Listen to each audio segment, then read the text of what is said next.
The question of war with Iran has now sparked a bit of a civil war among rival MAGA factions inside the Republican Party.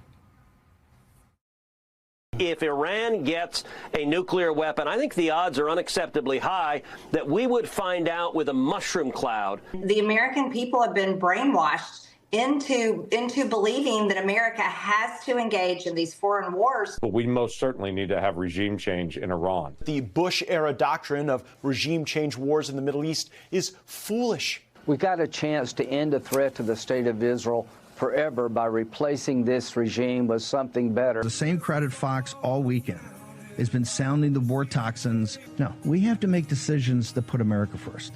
This is good versus evil. You're either a patriotic American who's going to get behind the President of the United States, the Commander-in-Chief, or you're not. So that's just a sampling. You can tell they're not exactly in the same place with each other. So in less than a week, the Republican Party is MAGA part of the Republican Party, which is most of them, has basically torn itself apart over Trump's apparent willingness to go to war with Iran. Perhaps the best illustration of that rupture is what happened yesterday, when two of the most insufferable denizens of MAGA land, decided to debate each other on camera. How many people live in Iran, by the way? I don't know the population. At all? No, I don't know the population. You don't know the population of the country you seek to topple? How many people live in Iran? 92 million. Okay. Yeah, How could you not know that? I don't sit around memorizing population tables. Well, it's kind of relevant because you're calling for the overthrow of the government. Why is it relevant whether it's 90 million or 80 million or 100 million? Why is that relevant? Because if you don't know anything about the country... I didn't say I don't know anything about Okay, what's the ethnic mix of Iran? They are Persians and predominantly Shia. Okay, it's not even... You don't know anything about Iran. So okay, I am not the Tucker Carlson expert on Iran. You're a senator who's calling for the overthrow of the government. You're the one who don't know anything about the country. No, you don't know anything about the country. Okay, that was a part of a 2-hour interview, just to highlight, shall we call it? And I'm sorry you had to watch that, or I asked you to watch it. I do think, though, it's an amazing illustration of what Trump has done to his own coalition. As a side note, I have no doubt the staffer who scheduled that is no longer in charge of press interviews for Ted Cruz, maybe no longer working for him, I don't know.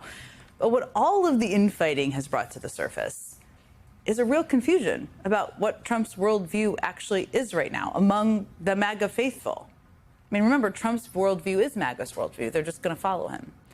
And right now, they seem to be having a hard time figuring out what to think or how far he's actually going to go. The reason this is striking, one of the reasons, is that most presidents have some sort of guiding view on foreign policy. You may not like it, you may disagree with parts of it, whatever it may be. But typically they have something that shapes how they see the world and America's role in it. But Trump doesn't really have that. His slogan, America First, which his party has tried to portray as some kind of coherent principle guiding his policy choices, it's not, it's a slogan. But just this weekend, Trump told The Atlantic magazine that only he gets to decide what America First really means. Only he gets to decide. That's kind of the point. He doesn't really care about the impact of his decisions, but he absolutely loves being the one who gets to decide. He loves to try and project strength that can be baseless. He likes to project it. Anything to make him look like he's winning. Because to him, this is all kind of a game. I mean, Trump has spoken to the American public about whether he's going to bomb a foreign country twice today. Now, the first time was in front of a bunch of construction workers. I'm sure they were surprised to be standing there at the installation of some new White House flagpoles. Yes, that was something he spent time on today. And with that very strange backdrop, with some probably very confused construction workers about why they were there for this, Trump was asked about whether he would take the very significant step of striking Iran. And here's what he had to say. You don't know that I'm going to even do it. You don't know. I may do it. I may not do it. I mean, nobody knows what I'm going to do. I may do it. I may not do it. I mean, nobody knows what I'm going to do. This wasn't a question about what he was having for lunch or where he was planning to go on vacation. It was a question about whether he was going to use U.S. military resources to bomb Iran. Trump then followed that up with another media appearance where he fielded some questions about possible regime change in Iran. Well, and I am not making this up, sitting in front of an Italian soccer team who were also probably confused. Mr. President, on Iran, if regime change does happen there, if the regime falls, do you have a plan for what you think would happen there? I have a plan for everything, but we'll see what happens. Do you think the regime there could fall? Sure, anything could happen, right? Of that, sure, that could happen. Regime change? Sure. Anything could happen. That from the guy who claimed he was going to keep America out of foreign wars, including the one he might start at any moment. I mean, we know Trump made clear to Prime Minister Netanyahu that he didn't want him to strike Iran, right? Up until he did strike Iran, or that's what the reporting tells us. I mean, literally hours before it happened, Trump also told reporters that he would, quote, love to avoid a conflict. So how did we go from there to a guy who was openly musing repeatedly about bombing Iran? Well, according to new reporting, this is basically the case of a weak and insecure Trump being manipulated by a number of predictable sources. Some of them foreign leaders, and some of them, yes, television networks. Yes, we are coming back to Fox News. But according to reporting from the New York Times, Trump came to believe the Iranians were playing him in the diplomatic negotiations. Basically, his ego was hurt. He thought he could just get a quick deal done with the Iranians years after he had ripped up the old one. But guess what? It's not that easy. The old one took years of negotiations. And at the same time, Prime Minister Netanyahu knew to stroke his ego. And he was telling Trump that he should prepare military plans as a backup to strengthen his hand diplomatically, while also briefing him on the complexity of Israel's plans, which he was impressed by, reportedly.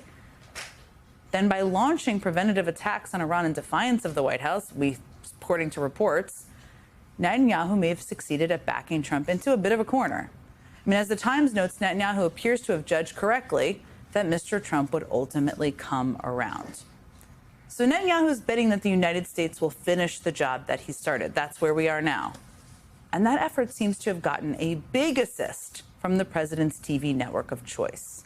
As the Times also reports, when Trump woke up Friday morning, his favorite TV channel, Fox News, was broadcasting wall-to-wall imagery of what it was portraying as Israel's military genius. And Trump could not resist claiming some credit for himself.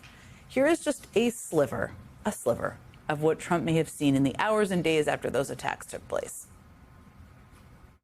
A lot of people saying that right now it looks like Iran has somewhat been humiliated. Iran's concept of territorial security has just been obliterated. Israel wouldn't have attacked if they didn't feel like the time is now. They are executing at a level that any military in the world, I think, would be pretty envious of. It's an extraordinary success. It is in the United States' core national interest to help Israel destroy completely this nuclear enterprise.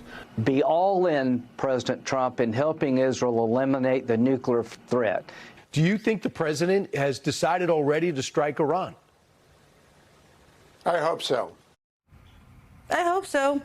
I hope the president of the United States has decided to take military action against Iran, not in defense, but just proactively, along with Israel. I hope so. That's what he had to say, Hugh Hewitt. And Fox's drumbeat to war is apparently working. I mean, Rolling Stone reported late today that according to an administration official and another close associate of the commander-in-chief, Trump's heavy consumption of Fox News content is increasing his appetite for direct military confrontation with Iran. Just let that sink in for a second. The president of the United States is refusing to believe the assessments of the entire intelligence community and instead is listening to whatever talking heads on Fox have to say about this conflict.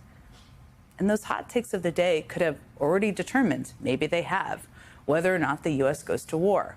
As the Wall Street Journal reports, Trump has already approved attack plans for Iran, but is holding off to see if Tehran will abandon its nuclear program.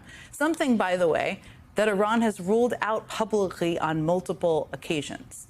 So look, there are certain moments when we are reminded why leadership matters in the Oval Office. I mean, the question of war and peace is certainly a big central, maybe the biggest one, of when to put American lives at risk. It's one of the hardest things that comes on the desk of any president. But this president treats the potential for war as a game. And he's taking his cues from Netanyahu and Fox News.